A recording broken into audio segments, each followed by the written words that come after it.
පින් ගොඩාක් කරනකොට අර අකුසල් වල විපාක ශක්තිය යටපත් වෙලා යනවා. නැති වෙන්නේ නැහැ. ඒවා යටපත් වෙනවා. පින බලවත් වෙනවා. ආයි කාලයක් ගිහිල්ලා ආයි මතුවෙන්න පුළුවන්. දැන් අපි ගමු මේ කර්ම විපාක දෙනකොට දැන් අපි හිතමු කෙනෙක් ඉන්නවා පින්පව් දෙකම කරපු කෙනෙක්. එයාට පින පැත්ත මරණ මංචකේ පින පැත්ත බලවත් වුණොත් මරණ මංචකේ එයා මරණින් මත්තේ උපදිනවා දිව්‍ය ලෝකේ.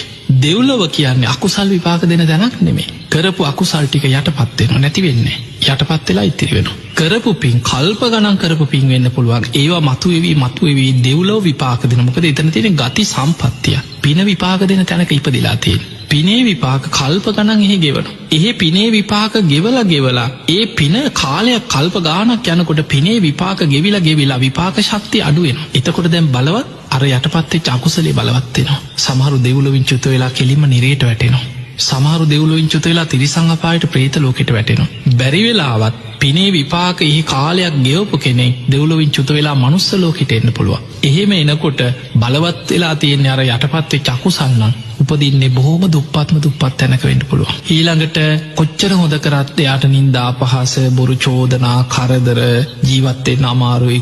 මොන හොඳ දේ පටන් ගත්තත් මොකක් හරි ප්‍රශ්න එනවා. හරි කරදර. අර අකුසල් හරියට මතුවෙලා ලෙඩ රෝග ප්‍රශ්න ඒ ඔක්කොම මතුවෙලා විපාක දෙනවා. හැබැයි ඒක අපිට හොයන්න පුළුවන් මෙහෙම දැන් ඒ කොච්චර කරදර බාධා ආවත් සසරේ පින් කරපු මනසක් තියෙන කෙනාගේ විඥානය තුල සසර පුරුද්ද තියෙනවා. එයා කොච්චර දුප්පත් වුණත් වේලක් කර වේලක් කාලා හරි දන් දෙනවා. ඇයි යාට සසර පුරුද්ද තියෙන දන් දීලා. කොච්චර කරදර තිබ්බත් කොහොම හරි සිල් ගන්න යනවා. අඩුගානේ බණ ටිකක් අනුන්ගෙන් ගෙදරක බණ ටිකක් ඇහුණත් ගිහිල්ලා වාඩි වෙලා කොහේ හරි ඉඳන් බණ ටිකක් අහනවා. පින් කරනවා. අර සසර පුරුද්ද. හැබැයි එයා ගැන හරියට දන්නේ නැති කෙනෙක්. එයාගේ සසර ගමන ගැන දන්නේ නැති කෙනෙක් පිටින් මනුස්ස ලෝකෙ දිහා බලනකොට පේන්නේ මෙච්චර හොඳට ඉන්න මිනිස්යාටමනේ අයි මේ කරදර.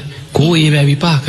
හතර පොයිට සීල් ගන්න උපාසකම්මා දන් දෙනවා කාටවත් කරදරයක් නැහැ. ඒ මිනිස්යාටමයි මේ කරදර කියලා. එතකොට මිනිස්සුන්ගේ මනසට නිකන් ඇස් දෙකෙන් බලනකොට පේනවා පිනේ විපාක නැහැ වගේ එකක්. පින් කරන මිනිහාටම කරදර වගේ එකක් පේනවා. පේන්නේ අර මනුස්ස ලෝකේ විපාක දෙන අකුසල් ටික පෙවුනට එයා පෙර විඳපු දේවල් සසරේ ඒවා ගෙවපු හැටි ඒවා පේන්නේ නැහැ මිනිස්සුන්ට. ඊළඟට ඔය ගොඩක් මිනිස්සු වරද්ද ගන්න අනිත් පැත්ත තමයි අපි ගමු ඔය පින්පව් දෙකම කරන අය අතරින් අපි ගමු වැඩිපුර අකුසල් කරපු කෙනෙක් ගැන හිතමු. මේ අකුසල් කරපු කෙනා මරණ මංචකේ අකුසල් බලවත් වෙලා නිරේට වැටෙනවා.